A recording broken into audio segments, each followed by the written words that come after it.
Assalamualaikum warahmatullahi wabarakatuh. Saya Nak Akilah binti Nawi dari OUM Kota Baru. Saya merupakan seorang pelajar Bachelor of Medical and Health Science OUM. Saya telah menjalani sesi praktikal untuk Clinical Practice Mental Health di Hospital Setiu selama 2 minggu.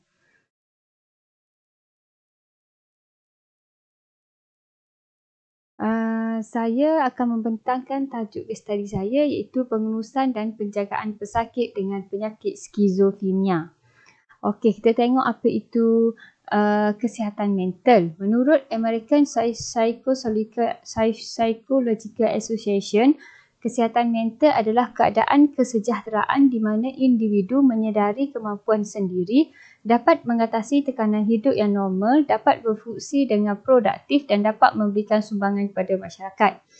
Menurut Raj 2021, penyakit mental boleh berlaku dalam pelbagai bentuk.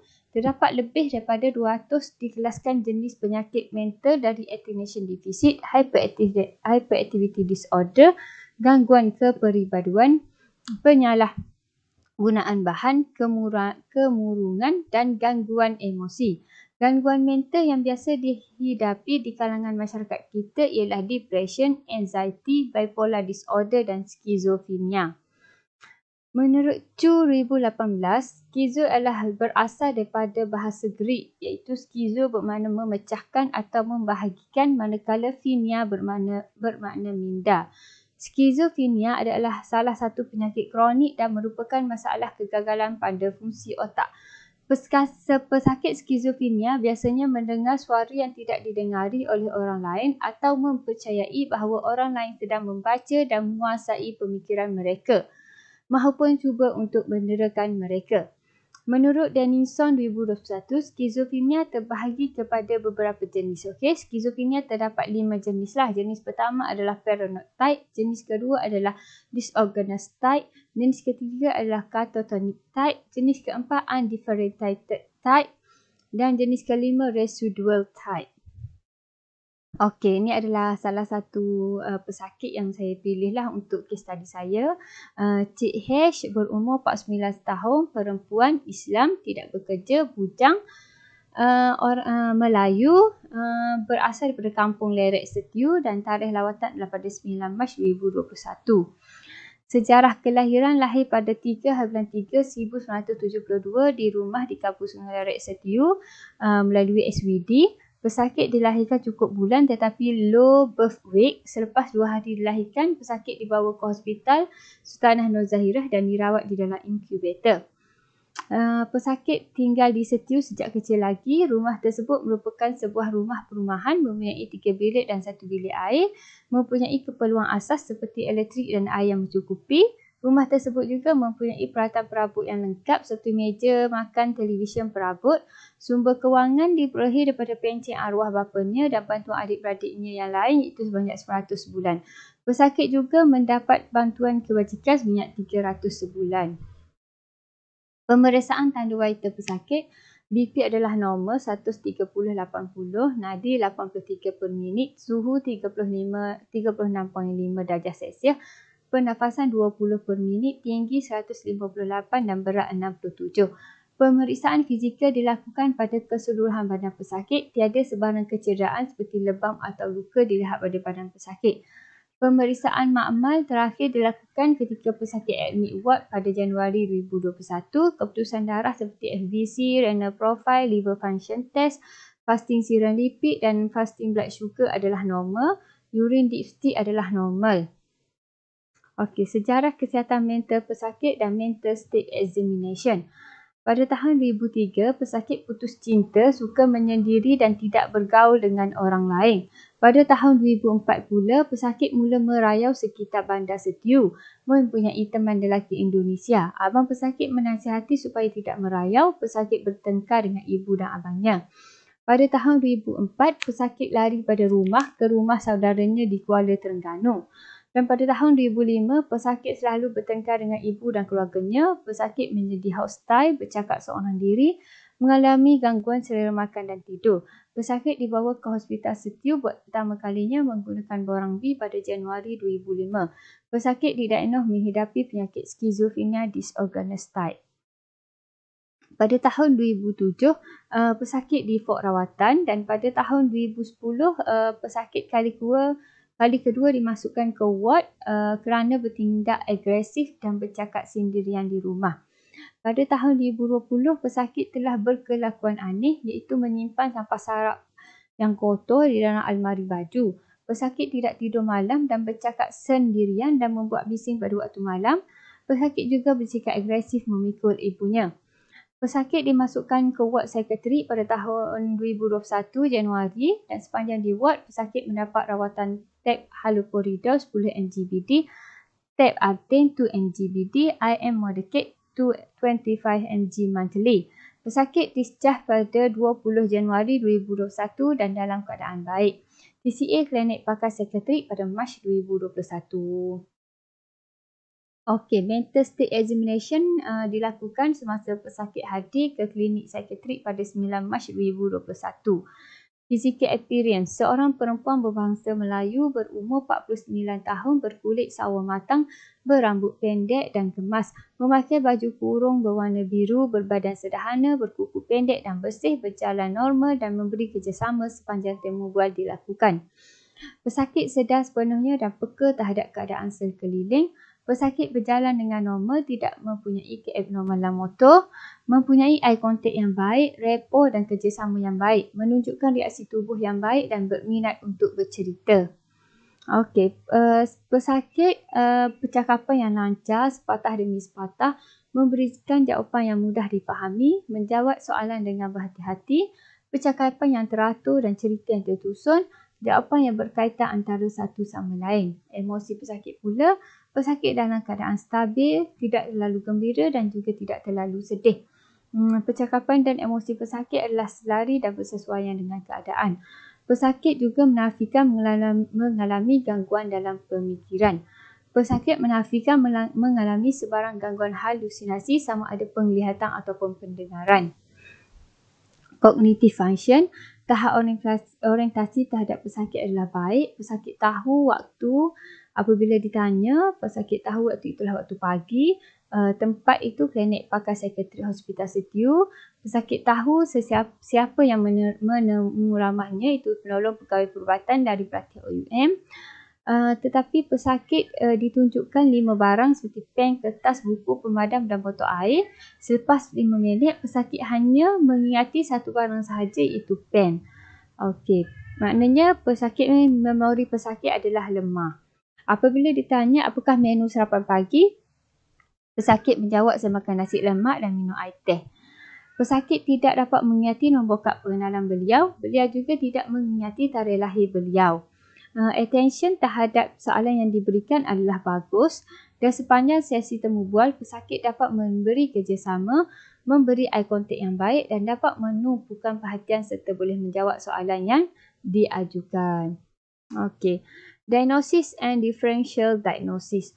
Menurut Edward 2018, kriteria penyakit skizofrenia mengikut DSM-5 ialah 2 atau lebih simptom di bawah, setiap satunya hadir secara kerap dalam tempoh 1 bulan, sekurang-kurangnya 1, mestilah 1, 2 ataupun 3. Yang pertama, antara simptom yang pertama adalah delusi, simptom yang kedua adalah halusinasi, simptom yang ketiga adalah percakapan yang tidak teratur secara kerap atau tidak. Simptom yang keempat adalah grossly disorganized or catatonic behavior, iaitu agresif atau verbally abuse. Simptom yang kelima adalah simptom negatif melalui emotional expression. Okey, differential diagnosis untuk pesakit ini, untuk kes ini adalah specific learning disorder. Pengurusan terhadap pesakit. Okey. Yang pertama adalah rawatan perubatan. Daripada segi farmakologi, tablet haloperidol 10 mg 2 kali sehari untuk mengembalikan keseimbangan zat kimia di dalam otak. Tab Artane 2 mg 2 kali sehari untuk merawat gejala Parkinson atau pergerakan sukarela disebabkan kesan sampingan antipsikotik. IM Modicate 25 mg sebulan sekali berfungsi untuk menjaga keseimbangan neurotransmitter oleh otak pesakit. Yang kedua adalah rawatan fizikal. Tiada rawatan fizikal iaitu ECT dilakukan terhadap pesakit. Rawatan yang ketiga adalah psikoterapi, satu teknik rawatan untuk memperbaiki perasaan dan kelakuan individu dengan menggunakan komunikasi verbal bertujuan untuk membina satu hubungan yang baik dengan pesakit serta memberi keyakinan kepercayaan bagi pesakit meluahkan perasaannya. Okey, yang seterusnya adalah rawatan kaunseling individu. Kaunseling individu mengajar pesakit tentang cara-cara mengalih perhatian sekiranya dalam keadaan stres. Contohnya meluahkan perasaan dengan kawan rapat, orang yang dipercayai atau ahli keluarga. Kaunseling diberi selama lebih kurang 30 minit. Pesakit dapat memberi kerjasama yang baik, memahami apa yang disampaikan.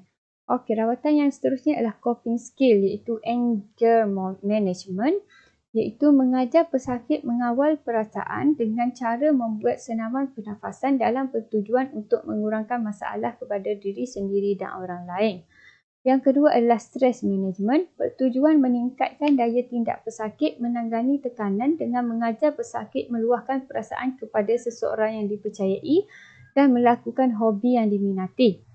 Yang ketiga adalah mengajar pesakit melakukan teknik relaksasi seperti duduk apabila dalam keadaan marah, jauhi dari tempat atau orang yang menyebabkan timbulnya kemarahan. Yang seterusnya adalah problem solving, memberitahu pesakit supaya sentiasa sabar dan berfikir dahulu sebelum membuat sebarang keputusan dan meminta pendapat serta pandangan orang lain dalam menyelesaikan masalah supaya tidak merasa terbeban. Okey, yang seterusnya adalah rawatan pemulihan sosial itu psychosocial rehabilitasi. Kita akan memberi terapi ADL iaitu mengajar pesakit menjaga kebersihan diri dan persekitaran. Saya juga mengajar pesakit cara berkomunikasi, meluah masalah supaya pesakit dapat berkomunikasi dengan baik dan berkesan. Yang kedua ialah kita akan ajar cara domestic skill iaitu satu kaedah yang dilakukan dan diajar untuk mengekalkan serta meningkatkan skill-skill domestik pesakit. Contohnya sebagai seorang suri rumah mestilah berkemampuan untuk memasak, mengemas rumah dan melakukan kerja-kerja rumah. Psychoeducation diberikan kepada pesakit dan keluarga. Okey, sebenarnya dalam segi rawatan mental ni, pendidikan psychoeducation adalah sangat penting diberikan terhadap keluarga supaya dapat menyokong pesakit itu. Contohnya kepada pesakit, saya memberi pendidikan kesihatan kepada pesakit tentang kepentingan pengambilan ubatan dan kesan-kesan ubatan. Saya juga menjelaskan kepada pesakit tentang kepentingan datang mendapatkan rawatan susulan. Pesakit kelihatan faham dengan penerangan yang diberikan. Pesakit dapat menjelaskan kembali apa yang saya sampaikan kepada beliau. Kepada keluarga pula, saya memberi pendidikan kesihatan kepada ibu pesakit bertujuan untuk meningkatkan sikap positif di kalangan ahli keluarga terhadap pesakit dan penyakitnya. Saya juga menyediakan informasi yang bersesuaian tentang ubatan dan proses penyakit pesakit. Pendidikan kesihatan ini juga sekaligus dapat meningkatkan motivasi di kalangan ahli keluarga untuk penyediaan ubat dan tanda-tanda relapse. Okey, seterusnya adalah Personal and Social Performance, PSP. Merupakan aktiviti sosial yang berfaedah yang meliputi kerja dan pembelajaran seperti pengurusan rumah iaitu penjagaan pakaian, pembersihan, penyediaan makanan, membeli belah dan pengurusan wang. Saya akan mengajar dan mengajak pesakit mengemas rumah, memberi pendidikan tentang penjagaan diri, ubatan dan kebersihan dan mengajar pesakit melakukan aktiviti yang berfaedah untuk mengisi masa lapang. Saya juga mengajar pesakit cara bersosial secara interaksi yang bersesuaian dengan keadaan ataupun budaya. Okey, kesimpulan daripada kes tadi ini, pesakit ini berumur 49 tahun, perempuan berbangsa Melayu, berkulit sawo matang, memakai baju kurung berwarna biru. Pesakit dahulunya tidak patuh kepada ubatan dan perawatan. Pesakit telah didiagnos skizofrenia pada tahun 2005 dengan mendapat rawatan tek haloperidol, tek artin dan IM Modicate. Kemasukan terakhir pesakit ke wad Hospital Setiu pada Februari 2021 kerana pesakit bersikap aneh dan agresif. Pesakit telah dimasukkan ke wad selama 3 kali pada tahun 2005, 2007, 2010 dan 2021. Okey, pesakit sebelum ini adalah seorang yang tidak compliance terhadap ubatan. Pesakit memberi kerjasama sepanjang temu bual dan lawatan dilakukan semasa 9 Mac 2021. Pemeriksaan fizikal dilakukan dan tiada kecederaan serta lebam pada anggota badan pesakit. Pemerhatian vitasan juga adalah normal. Menurut ibunya, pesakit kini boleh membantu dalam melakukan kerja-kerja rumah yang ringan seperti mengemas rumah dan menyapu sampah. Pesakit kelihatan bersih dan kemas tetapi sedikit diam dan tidak banyak bercakap. Prognosis pesakit ini adalah positif atau good kerana faktor positif melebihi faktor negatif. Pesakit patuh pada ubatan dan perawatan kerana beliau ingin sembuh dari penyakit yang dialami. Pesakit juga mempunyai sokongan yang baik dan berterusan daripada ibunya. Ibu pesakit tidak pernah berputus asa dalam menjaga dan membantu dalam rawatan pesakit. Insight yang baik daripada pesakit juga mempercepatkan proses penyembuhan penyakit. Kaunseling dan psychoeducation terutamanya modul 2 ubatan akan diteruskan setiap kali lawatan untuk meningkatkan pengetahuan pesakit tentang ubatan dan kesan sampingan ubatan yang diambil sekaligus dapat meningkatkan keyakinan pesakit terhadap perawatan yang diberikan kepadanya. Oleh itu, pesakit yang mendapat rawatan awal dan terus mendapatkan rawatan susulan serta sokongan daripada semua boleh hidup dalam keadaan yang stabil. Oleh itu, kerjasama dan sokongan semua pihak diperlukan untuk pesakit skizofrenia ini pulih dan dapat melakukan aktiviti seperti sedia kala. Oleh itu, kita sebagai masyarakat perlulah membuang stigma kita terhadap pesakit mental. Sekian sahaja daripada saya. Sekian, terima kasih.